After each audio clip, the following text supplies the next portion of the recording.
Bom dia, bom dia. Vamos para mais uma aula. Essa aula de hoje vai ser continuação daquela que a gente começou antes das revisões para a prova de semana passada, né? Que é a prova do primeiro bimestre. Que a gente teve que fazer a pausa, passar uma revisão para vocês do conteúdo do primeiro bimestre para vocês fazerem a prova. E aí, nessa semana, a gente vai dar continuidade ao conteúdo do segundo bimestre. Então, a gente já começou a trabalhar o conteúdo do segundo e hoje eu vou dar continuidade. Então, o objetivo da aula de hoje é explicar os movimentos e as rebeliões da América Portuguesa. Tanto que nas aulas anteriores eu expliquei para vocês todo o contexto histórico da época e envolvia a Europa, né, nas revoluções, o iluminismo, e também sobre as rebeliões lá nos Estados Unidos, né, que foi a independência dos Estados Unidos. E tudo isso meio que contribuiu às rebeliões, que acontecessem as rebeliões aqui no Brasil. E aí eu gostaria que vocês pegassem um livro de vocês e acompanhassem a aula com o texto que está lá na página 107 e 108, ok? Então vamos lá. E aí, a gente começar a falar sobre as rebeliões que aconteceram aqui na América Portuguesa, é importante, primeiramente, eu começar a falar sobre a Conjuração Mineira, que foi uma das principais, e todos os acontecimentos que levaram a essa conjuração, né, que foi um movimento contra o domínio da metrópole, né, que era Portugal, e aí isso meio que contribuiu para as outras rebeliões que aconteceram na Bahia, Rio de Janeiro, São Paulo, e aí por fim levaram à independência da América Portuguesa, que aí se torna o Brasil. Então, na aula de hoje, a gente vai tratar sobre a Conjuração Mineira. E aí, na próxima aula, eu falo para vocês sobre a Conjuração Baiana. Bom, sempre eu começo falando um pouco sobre a contextualização histórica para que vocês meio que entendam, façam esse link dos acontecimentos da época que levaram à explosão de um fato histórico. E aí, o contexto histórico que marcava ou que contribuiu para essa Inconfidência Mineira ou Conjuração Mineira foi uma tentativa de revolta abortada pelo governo em 1789, lá no século XVIII. E ainda, gente, era em pleno ciclo do ouro. Então, a economia no Brasil, ela girava em torno do ciclo do ouro. E aí, principalmente em Minas, que foi o lugar onde tinha, que era concentrado a maior quantidade de ouros aqui na América Portuguesa. E aí, contra a execução da derrama e o domínio português. Então, a Inconfidência Mineira, ou Conjuração Mineira, ela começou com o objetivo de acabar com o domínio português aqui na América. Então, assim, eles em pleno ciclo do ouro, encontrando bastante ouro, riqueza, as pessoas que trabalhavam ali, que controlavam esse ciclo do ouro, elas queriam o quê? Acabar com esse domínio português na região. Eles também, né, foi um dos movimentos mais importantes sociais da história, significou a luta do povo brasileiro pela liberdade. Então, foi um dos primeiros movimentos que aconteceram aqui no Brasil, que buscavam, lutavam pela liberdade, porque nessa época o Brasil ainda era colônia portuguesa. E aí também contra a opressão do governo português nesse período colonial. Então, a Conjuração Mineira, ela começou com esse objetivo.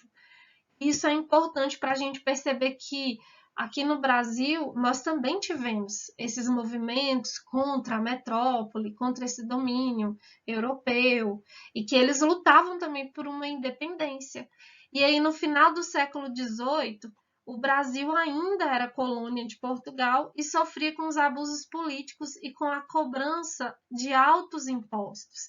Então, uma das coisas que levaram a todos que viviam nessa região a lutar contra o domínio português, uma delas era a cobrança de altos impostos, e também a metrópole havia decretado uma série de leis que prejudicava esse ciclo, né, econômico que acontecia lá em Minas Gerais, e também o desenvolvimento industrial e comercial do Brasil. E aí, no ano de 1785, Portugal decretou uma lei que proibiu o funcionamento de indústrias no território brasileiro. Então, eram muitos embargos, eram muitos impedimentos, impostos altíssimos, e tudo isso contribuiu para que o pessoal que vivia nessa região e controlava o ciclo do ouro lutasse, se rebelasse contra o domínio português. E aí eu apresento para vocês os principais pontos que marcaram a conjuração mineira. Então, um deles foi a exploração aurífera, que gerou um enriquecimento da elite urbana. Então, com o ciclo do ouro, aconteceu que todas as pessoas que trabalhavam ali na frente do ciclo, né, que lideravam, que eram os contratadores, homens de prestígio, que foram indicados, inclusive, pelo rei de Portugal. E aí isso fez com que houvesse um enriquecimento dessas pessoas. E aí, óbvio que elas queriam, então, administrar e manter o poder nessa região. Outro ponto também, o esgotamento das minas e os contratadores em grandes dificuldades. Então, isso, né, esse esgotamento também levou às revoltas, a queda na produção aurífera e redução dos tributos. Aí, imagine vocês, houve uma queda, né, nessa arrecadação aurífera, que era o ouro. E aí, o que acontece? Portugal começou a cobrar altos impostos. Eles já não tinham tantos recolhimentos assim. E aí, como que eles iriam pagar imposto para Portugal? E aí, eles começaram o quê? A ter dívidas, a contrair dívidas com a coroa. Aí aconteceu o quê? A lei da derrama, com um novo governador, que foi Visconde de Barbacena. E aí, essa lei da derrama, ela obrigava o pagamento de 100 arrobas de ouro anual para a coroa portuguesa. Se estava havendo uma queda, né, na exploração do ouro, como que eles iriam dar 100 arrobas de ouro anual? É óbvio que eles iriam ficar devendo à coroa. E aí essa elite econômica e intelectual de Minas iniciou um movimento contra o domínio colonial. E aí eles chamam esse movimento, né, de conjuração mineira, ou também de inconfidência mineira. E aí os principais conspiradores foram padres. Lá no livro tem os nomes de cada um deles, mas eu não achei importante citá-los aqui na aula, e aí eu trouxe somente os principais, sem citar os nomes. Então, alguns padres, contratadores endividados, poetas, e teve um em especial, tanto que nós temos um feriado em homenagem a ele, que foi Joaquim Barbosa Xavier, o Tiradentes. E aí ele, né, foi um dos principais influenciadores do movimento e um dos principais inconfidentes também. E aí, galera, eles foram influenciados principalmente pela independência dos Estados Unidos e as ideias iluministas também que permeavam ali na Europa, ok?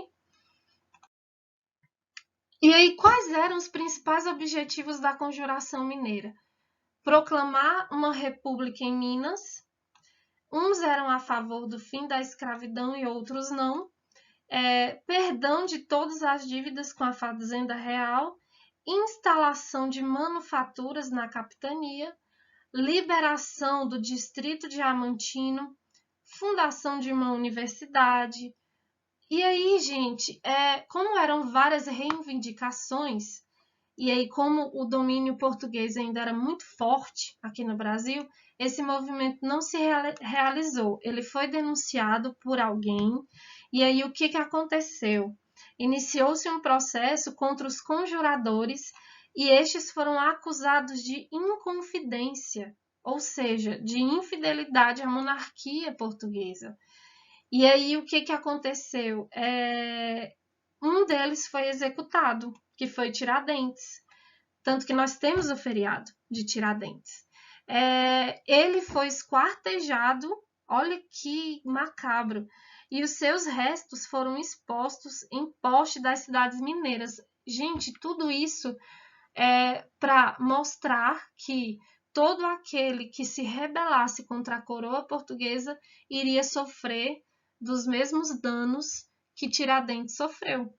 E aí a Conjuração Mineira não se concretizou, mas o movimento permitiu novos horizontes políticos e que fossem vislumbrados para a colônia.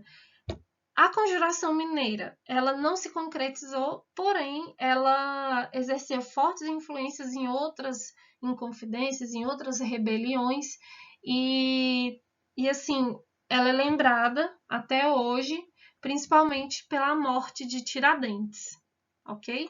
E aí eu trouxe, só para finalizar a aula, essa imagem para a gente analisar, refletir, e aí aqui vocês vão perceber que aqui é o Tiradentes, que representa, digamos, o povo que está preso, que está sendo enforcado por vários outros motivos, não literalmente na palavra enforcar, mas que está sofrendo, né, pelos males que essa estrutura política que a gente vive no Brasil faz com o povo brasileiro.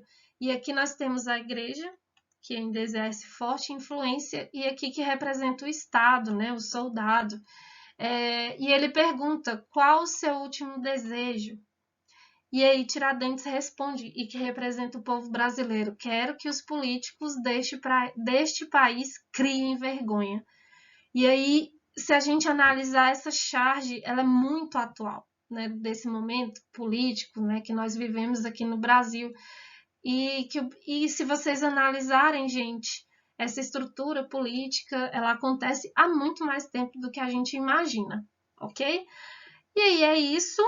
Para finalizar a aula, eu peço que vocês façam a leitura desse texto que eu até tirei foto da folha do caderno, do livro, para vocês olharem. Vocês vão ler esse texto, certo? Que está lá na página 109 e vão responder essas duas questões aqui, ó, no caderno. Não precisa copiar. Vocês vão fazer a leitura e copiar as respostas no caderno de vocês, ok? Então, boa aula. Qualquer dúvida, me procurem no fórum. Um abraço.